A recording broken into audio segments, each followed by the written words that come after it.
All right, let's dive into one of America's all-time classic ghost stories, Washington Irving's The Legend of Sleepy Hollow. Now, this is a story that's stuck around for a reason. But what is it really? A chilling tale of a headless ghost? Or maybe just a brilliant prank that went way, way over the top? Well, let's saddle up and ride into that spooky hollow to figure it out. You know, Washington Irving kicks this whole thing off not with some big, scary jump, but with this whisper. He describes a place that's hazy, dreamlike, almost like you're half asleep. And this line, a pleasing land of drowsy head it was. It's just perfect. It completely sets the mood for the enchanted, kind of strange little valley we're about to explore. So get this, Sleepy Hollow isn't your average, quiet little town. Nope, it's described as being bewitched, like the whole place is under some kind of spell. The people who live there are always seeing weird stuff, hearing voices in the wind. It's just steeped in all these local tales and spooky superstitions.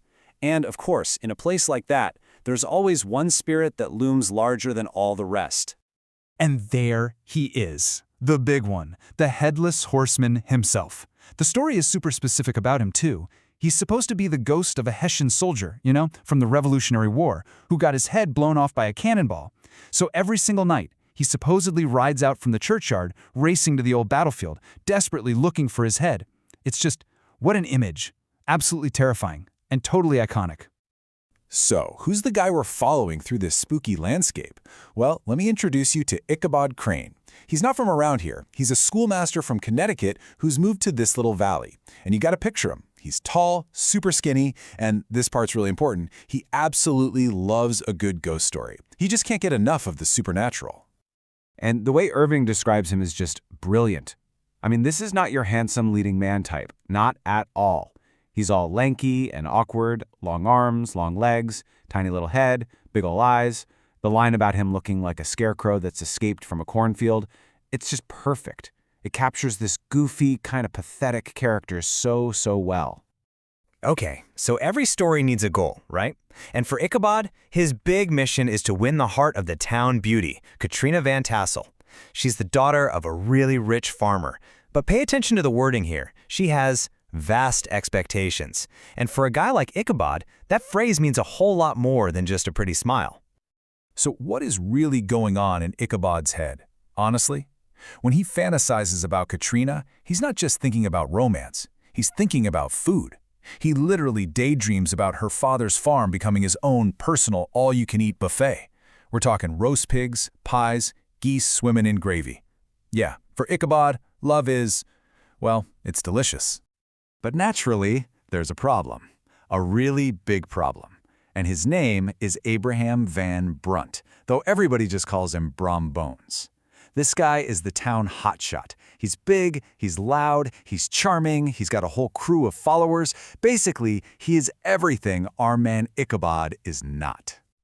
And the contrast between these two, you couldn't make it up. You've got Ichabod, the book-smart, kind of nerdy singing teacher who believes in every ghost story he hears. And then you've got Brom Bones, the tough guy, the amazing horse rider, the king of pranks. It's your classic showdown, right?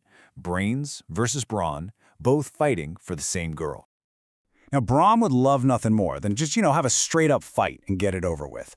But Ichabod's way too clever to fall for that, so Brom does the next best thing.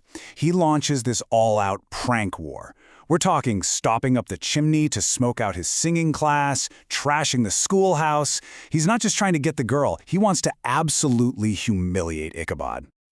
Okay, so all this tension has been building, and it's all about to come to a head. The big scene takes place at a huge autumn party. They call it a quilting frolic at the Van Tassel's farm. And Ichabod shows up riding this sad-looking old horse he calls Gunpowder, totally convinced that tonight's the night he's gonna win Katrina over for good.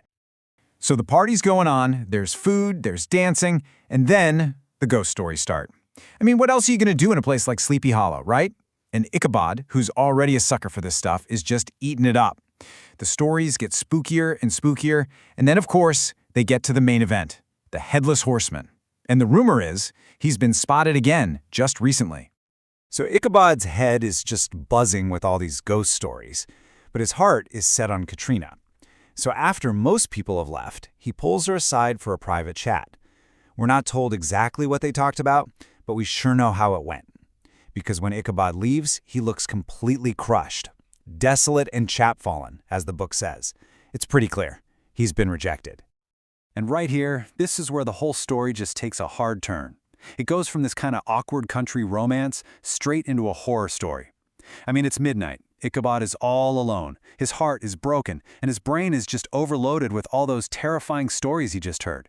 And now he has to ride home through all the creepiest spots in the hollow. You can just imagine it, right? Every little noise, every shadow, it's all freaking him out. He gets to this one really dark, spooky part of the road, and his horse just freezes. And Ichabod looks up and sees something. A massive figure on a huge horse, just sitting there in the shadows. And when it finally moves out into the moonlight, Ichabod's blood runs cold. The rider has no head. He's carrying it right there on the front of his saddle. Pure terror just takes over. Ichabod kicks poor old Gunpowder as hard as he can, and they take off in a full-on panic. And the horseman, he's right there with them. Instantly, the chase is on.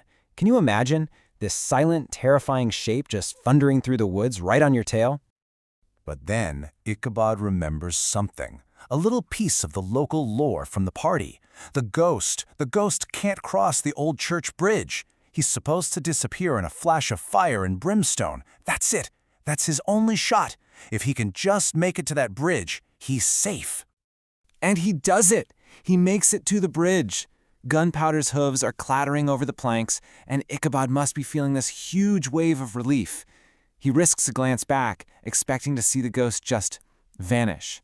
But no, that's not what happens.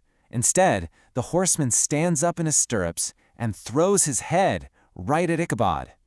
It hits him with this awful, tremendous crash. Ichabod Crane just goes flying off his horse and into the dirt, and the dark rider on the black horse just gallops past like a storm and disappears into the night. And then the next morning comes.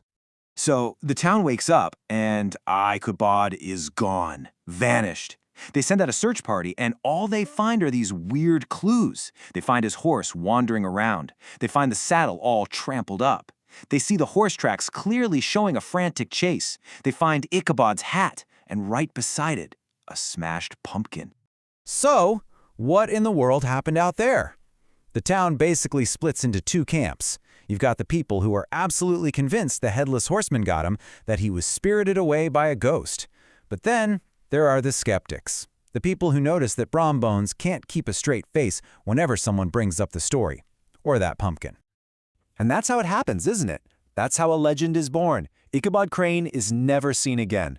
Brom Bones, well, he ends up marrying Katrina, funny enough. And the story of what happened to the poor schoolmaster, it becomes the story of the Headless Horseman. From then on, that bridge, that whole area is forever marked as a place of supernatural terror. You know, the author, Washington Irving, he's clever. He never comes right out and tells us what happened, but he does sort of wink at us at the end. He says the old country wives are the best judges of these things, and to them, it's no mystery at all. For them, Ichabod was taken by a ghost, end of story. And that's the version that gets told and retold year after year. And that brings us right back to the big question, doesn't it? What do you think happened? Was Ichabod Crane really chased down by a legendary ghost? Or was he just a really superstitious guy who got completely played by his rival, a guy who happened to be really good at throwing pumpkins? The real magic of this story is that even after all this time, we just don't know for sure.